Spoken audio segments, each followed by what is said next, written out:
Guys आप सभी का स्वागत है एडगेट अभ्यास पुस्तिका कक्षा 7 विषय गणित में। आज हम आपके लिए लेकर आ चुके हैं एक और नई वीडियो। यहाँ पर आपने अध्याय 1 यानी पूर्णांक देख लिया होगा। वहाँ पर हमने आपको पेज नंबर 4 से 10 तक हल कराए थे। यहाँ पर अब आपका दूसरा पार्ट भिन्न एवं दशमलव भी देख लिया है, जहाँ पर पेज नंबर 10 से 16 कंप्लीट कराया था। इसके बाद आपने पार्ट 3 भी देख लिया होगा, यहाँ पर आंकड़ों का प्रबंधन भी कंप्लीट कराया था 16 से 23 तक।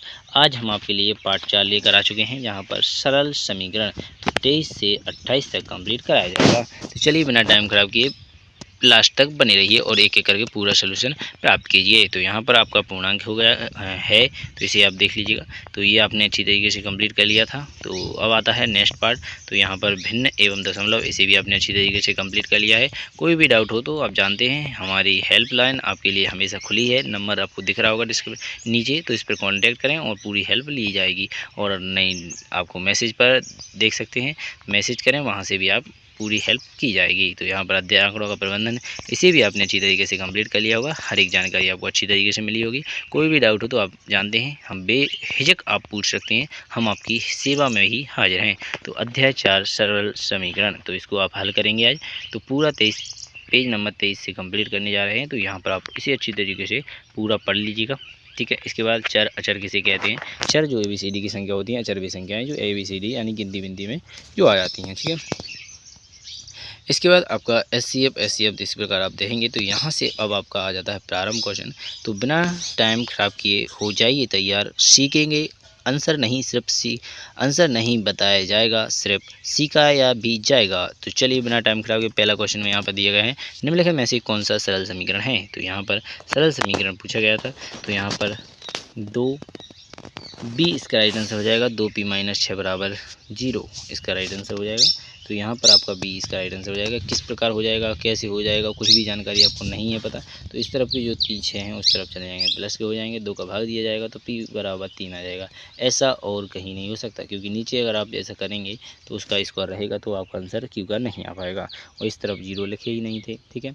तो आपका B इसका राइट आंसर हो जाएगा। इसके बाद देखेंगे अगला क्वेश्चन, अर्थात प्रश्न नंबर 2। कथन x का 7 गुना 35 है, तो सभी लिखिए के लिए समीकरण लिखिए। तो यहाँ पर आपका x का, तो x का 7 गुना, तो यहाँ पर x का 7 गुना है, 7 प्लस है, तो 7 गुना है, गुना 7 गुना यहाँ क्या है, x का 7 गुना 35 है। अब यहाँ पर x का 7 गुना 35 है, तो x का 7 गुना कैसा होना चाहिए, 35। तो यह 7 गुना बराबर 35, ये आपका D इसका राइट आंसर हो जाएगा। अगर ऐसा कहता 7 गुना प्लस 35, तो ऐसा लिख देगा 7 गुना बराबर 35 कहा है उसने, तो यहाँ पर 7 गुना 35 अर्थात D इसका राइट आंसर हो जाएगा।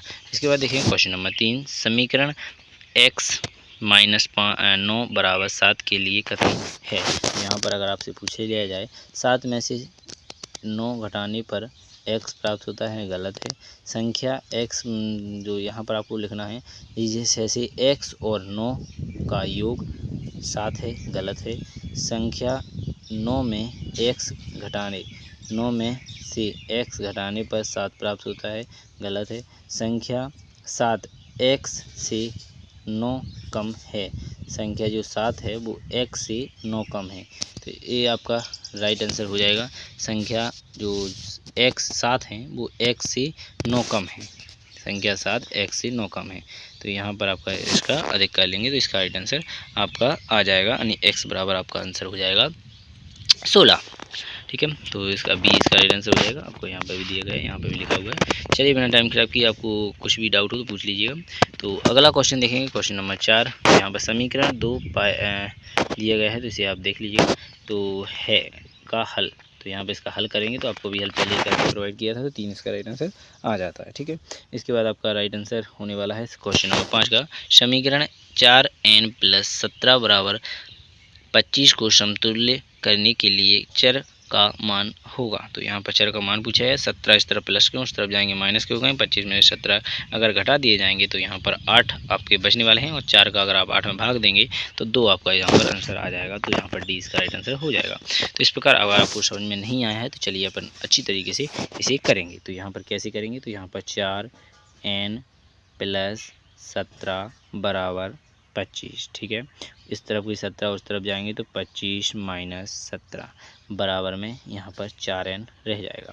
यहाँ पर 25 में से 17 घटा दिए जाएंगे तो 8 आ जाएंगे। यहाँ पर 4n, तो 4 इस तरफ जो गुणा की संख्या है वो बटे में जाती है। 4 से अगर आप 8 को काट देंगे तो यहाँ पर आंसर कितना आ जाएगा, n बराबर 2। तो यही आपका राइट आंसर हो जाता है। तो यहाँ पर आपने 5वां समीकरण कंप्लीट कर लिया है।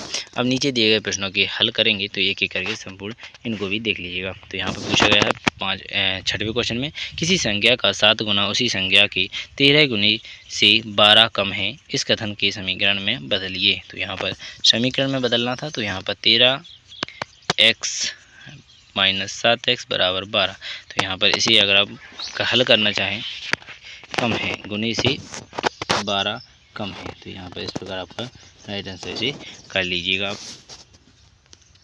और अगर हल करना चाहें दे तो आप कर सकते हैं। कितना आ जाएगा, 6x बराबर 12, x बराबर 2 इसका राइट आंसर हो जाएगा। ठीक है, नहीं आता समझे तो बताइए। 13 में से 7x चले जाएंगे तो यहाँ पर 6x बच जाएगा। 12 है, रखना है कि 6 उस तरफ बटे में जाते हैं, 6 से 12 को काट दिया जाएगा तो x बराबर यहाँ पर 2 रह जाएगा। आशा करूँगा आप सभी को समझ में आ गया होगा। चलिए बिना टाइम खराब किए क्वेश्चन नंबर 7 देखेंगे। किसी संख्या के 1/3 में से 1 घटाने पर 1 प्राप्त होता है, वह संख्या ज्ञात कीजिए। तो यहाँ पर आपको दिया गया है 1 में से 1 घटाया जाए, 3x/3 - 1 बराबर 1। तो यहाँ पर 1 और 1 2, 3 इस तरफ चले जाएंगे, 3 दूनी 6। तो यहाँ पर 8वां क्वेश्चन देखेंगे, वह संख्या ज्ञात कीजिए जिसके 8 गुने में 4 जोड़ने पर 60 प्राप्त हो। तो इसको आप अच्छी तरीके से कंप्लीट कर लीजिएगा। अगर आपको नहीं आता समझने तो यहाँ पर आपको अच्छी तरीके से समझा दिया जाएगा। तो यहाँ पर आपका लिखा हुआ है 8x + 4 बराबर 60, तो अर्थात x बराबर आपका यहाँ पर 7 हो जाएगा। कैसे हो जाएगा वो आप यहाँ पर सीखेंगे। तो सबसे पहले 8x + 4 बराबर 60, तो समझ में आ गया होगा। प्लस की संख्या उस तरफ माइनस की हो जाती है, तो यहाँ पर आपके 56 बचेंगे। 8 इस तरफ गुणा के हैं, बटे में आ जाएंगे। 8 7 56, तो x बराबर कितना आ चुका है पर 7 इसका राइट आंसर हो जाएगा। तो इसी प्रकार नीचे करके प्रोवाइड किया गया है, इसे आप अच्छी तरीके से देख लीजिएगा। चलिए अब आपके लिए क्वेश्चन नंबर 9 लेकर आ चुके हैं। 2 पूर्णांक कोणों का अंतर 20 डिग्री है, पूर्णांक कोणों का माप ज्ञात कीजिए। तो यहाँ पर 2 का अंतर अगर 35 है तो इन दोनों को घटा के लिख लीजिए, इस बड़ी में छोटी, तो 20 आपका राइट आंसर हो जाएगा। तो इन दोनों आपके राइट आंसर हो जाएंगे। इसके बाद आपका क्वेश्चन नंबर 10 लेकर आ चुके हैं। क्वेश्चन नंबर 10 में पूछा गया है, रीमा के पिता की आयु 49 वर्ष है, उनकी आयु रीमा की आयु से 3 गुने से 4 वर्ष अधिक है, रीमा की आयु क्या है। तो यहाँ पर 4 वर्ष अधिक है, 3 गुने से 4 वर्ष अधिक है। पिता की आयु 49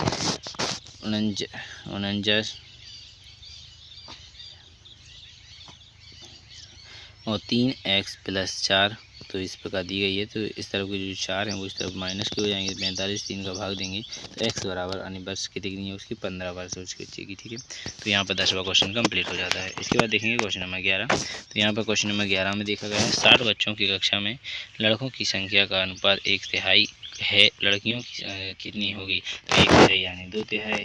ठीक है, तो यहाँ पर आपका 3 बराबर यहाँ पर दिया गया था, तो 45 लड़के हैं और लड़कियां हैं 45, तो यहाँ पर 15 लड़के हो जाएंगे और 45 लड़कियां हो जाएंगी। इस प्रकार आपका राइट आंसर हो जाता है। चलिए बिना टाइम खराब किए अब देखेंगे क्वेश्चन नंबर आगे, अर्थात क्वेश्चन नंबर 12। क्वेश्चन नंबर 12 में आपसे यहाँ पूछा गया है, किसी परिवार में एक माह में गेहूँ का उत्पादन चावल के 4 गुना अधिक होता है, यदि दोनों अनाजों का मूल उपयोग 80 किलोग्राम है तो दोनों अनाज का लगभग भार ज्ञात कीजिए। किसी परिवार में एक माह में गेहूं का उपयोग चावल से 4 गुना अधिक होता है, यदि दोनों अनाजों का कुल उपयोग 80 किलोग्राम है तो दोनों अनाज का अलग अलग भार बताना है। तो एक का x है तो 2 का 4x है। ये तो एक चावल अगर 16 किलोग्राम है तो आपके गेहूं 64 किलोग्राम हो जाएगा। तो इसका राइट आंसर आपका 80 दिख रहा होगा, तो आपको समझ में आ गया होगा। चलिए क्वेश्चन नंबर 12 आपने कंप्लीट कर लिया है। अब आपको लेकर आ चुके हैं 13 पर।